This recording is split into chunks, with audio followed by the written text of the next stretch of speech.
Kahulugan ng luha sa panaginip.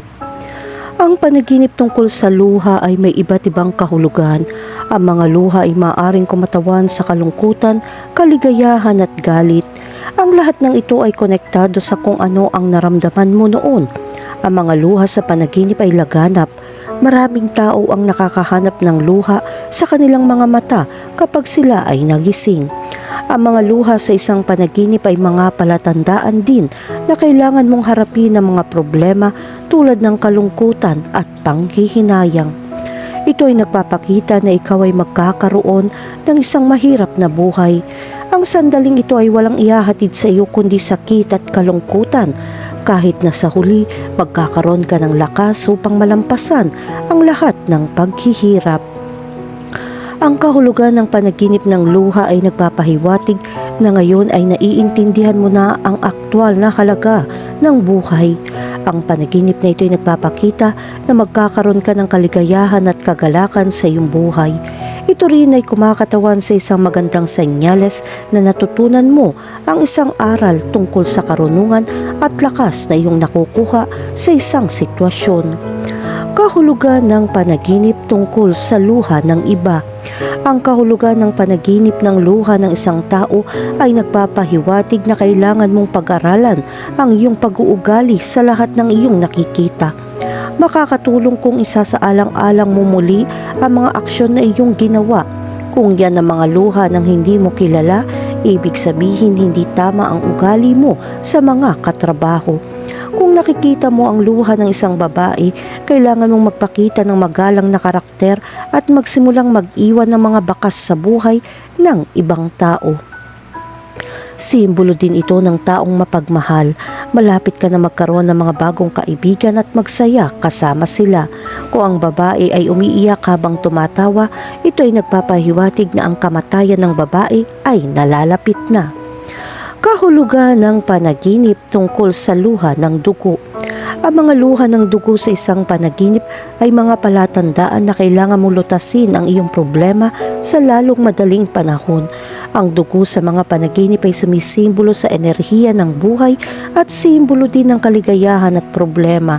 Kung hindi ka komportable sa isang panaginip, mas maraming problema ang iyong haharapin sa totoong buhay. Makakatulong kung nakatagpo ka ng pag-iisa upang pagnilayan ng iyong buhay at damdamin. Kahulugan ng panaginip tungkol sa malungkot na luha. Ang malungkot na luha ay madalas na sumasagisag sa mga alaala o pananabik sa mga emosyon na hindi mo maramdaman sa kasalukuyan. Ang malulungkot na luha ay isa ring paraan upang mailabas ang mga nakatagong damdamin na iyong pinipigilan. Kahulugan ng panaginip tungkol sa itim na luha.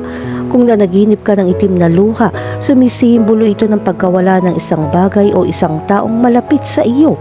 Ang itim na luha ay tanda rin ng sakit, kamatayan at matinding kalungkutan. Kahulugan ng panaginip tungkol sa masayang luha. Ang isang panaginip na may mga luha ng kaligayahan ay isang simbolo ng makabuluhang pagbabago. Kung komportable ka sa iyong mga panaginip at kahit na magising ka, magiging okay ang mga pagbabago. Maaari kang makahanap ng mga bagong pagkakataon sa trabaho. Kahulugan ng panaginip tungkol sa mga luha ng isang kamag-anak.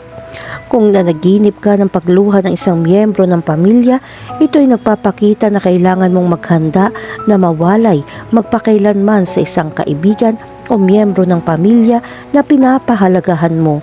Ang panaginip ay naglalarawan ng isang kapuspalad na kaganapan sa ilang sandali.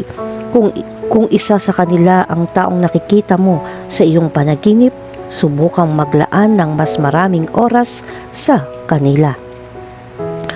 Kahulugan ng panaginip tungkol sa gintong luha. Kung nanaginip ka ng mga gintong luha at hindi komportable, ito ay isang senyales na mawawalan ka ng mga kritikal na material na bagay. Ang panaginip na ito ay maaari din sumagisag sa pagkawala ng pera sa buhay pinansyal. Kailangan mong suriin ang mga gastos na ito dahil ang mga pagkalugi na ito ay maaaring hindi inaasahan. Gayunpaman kung komportable ka sa isang panaginip, nangangahulugan ito ng kaligayahan.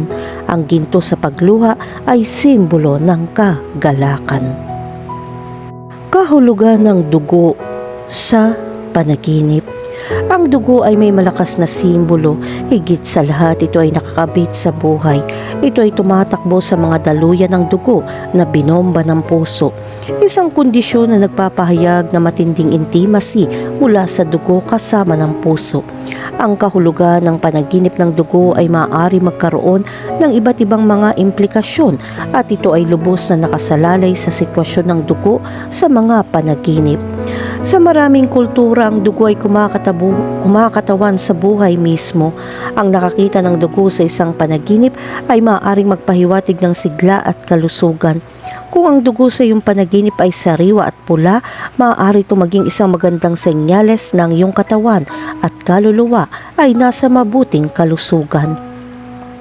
Ang dugo ay maaari din sumagisag sa lakas at tapang. Ang panaginip na makakita ng dumadaloy na dugo ay nagpapahiwatig na mayroon kang lakas at tapang na harapin ang mahihirap na sitwasyon sa paggising sa buhay.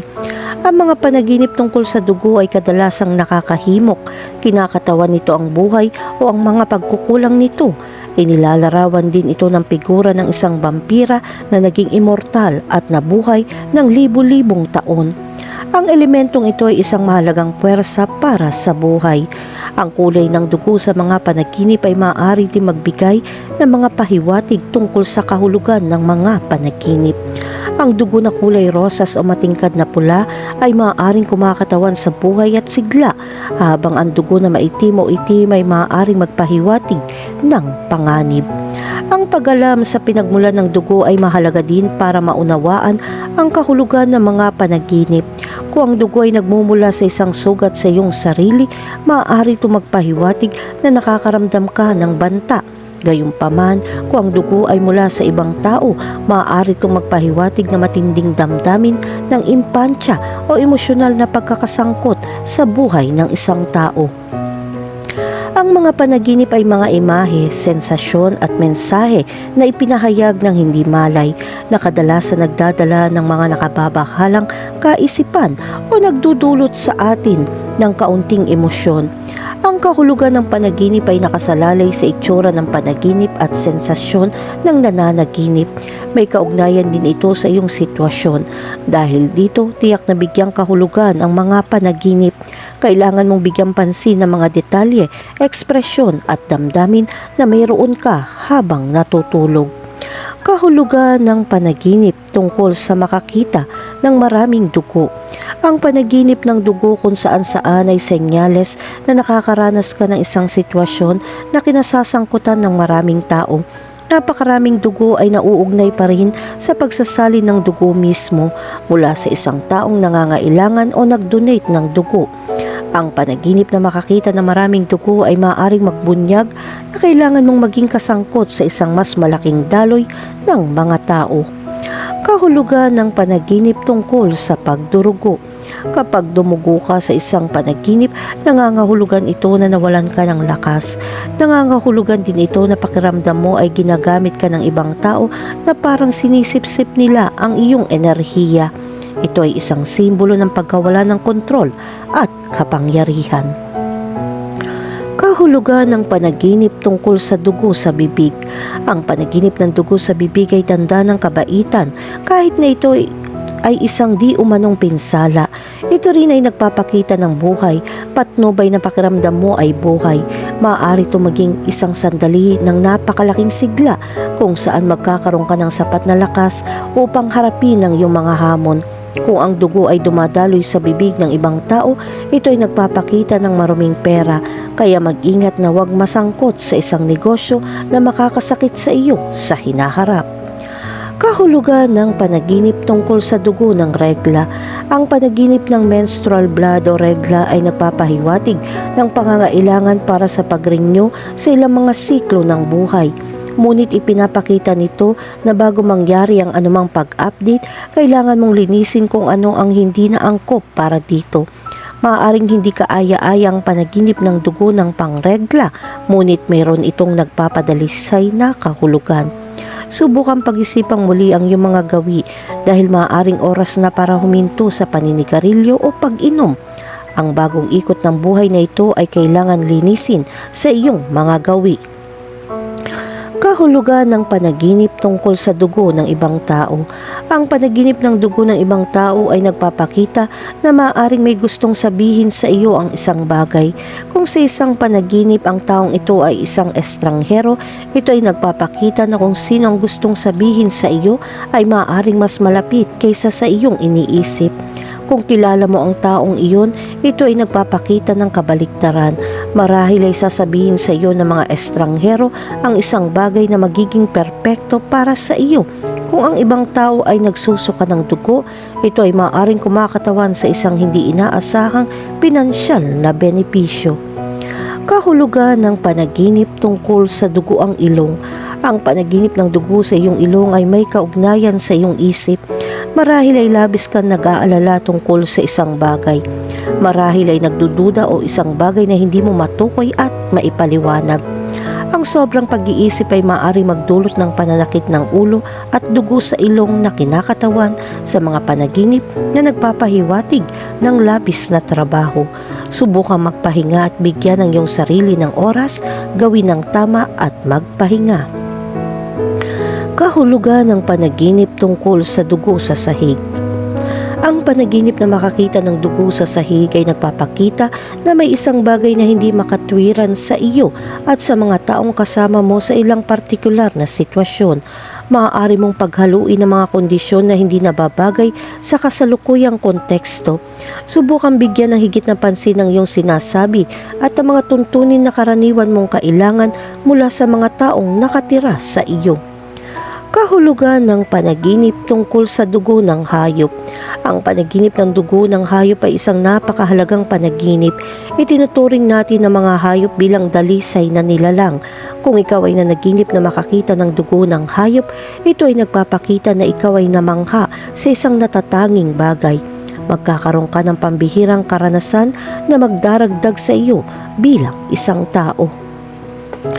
Kahulugan ng panaginip tungkol sa may dugo sa kamay. Ang mga panaginip tungkol sa nabahira ng dugo sa iyong mga kamay ay maaari may kaugnayan sa isang bagay na naghahayag tungkol sa iyong sarili. May kontrol ka sa sitwasyon. Ito ay maaaring isang pagkakataon na dumating sa iyo, maging sa trabaho, sa mga relasyon o kapag naglalakbay. Ikaw ay magiging pambihira sa lahat ng bagay. Kahulugan ng panaginip tungkol sa isang duguang ulo. Ang panaginip ng dugo sa iyong ulo ay nagpapakita na dapat mong bigyan pansin ng mga tao sa paligid mo. Maaaring may nangangailangan ng iyong tulong. Kung ang dugo ay nasa ulo ng ibang tao, magiging madali para sa iyo na lutasin ang mga problema. Kung ang dugo ay nasa iyong ulo, ito ay nauugnay pa rin sa pagtulong sa isang tao, ngunit mas mahihirapan ka. Kahulugan ng panaginip tungkol sa uminom ng dugo. Ang panaginip na uminom ng dugo ay tila may kinalaman sa mga pelikulang vampira. Oo, hindi eksakto ang kwento sa pelikula. Gayunpaman, ipinapakita nito ang pangangailangan mo para sa mga sagot o kahit na natural na damdamin para sa mga tao tulad ng pag-ibig, pagmamahal at atensyon. Ang panaginip ng pag-inom ng dugo ay nagpapahiwatig din na nahihirapan ka makipag-usap o ipahayag ang iyong nararamdaman. Kahulugan ng panaginip tungkol sa may dugo sa mata. Ang mga panaginip tungkol sa dugo sa mata ay malapit na nauugnay sa pagnanais ng isang bagay na kakilakilabot. Kung nanaginip ka na madugong mata, ito ay nagpapahiwatig na gusto mo ang isang bagay upang hindi mo makita ang tamang paraan upang gawin ito. Kung ang dugo ay nasa mata ng ibang tao, ito ay nagpapakita ng awa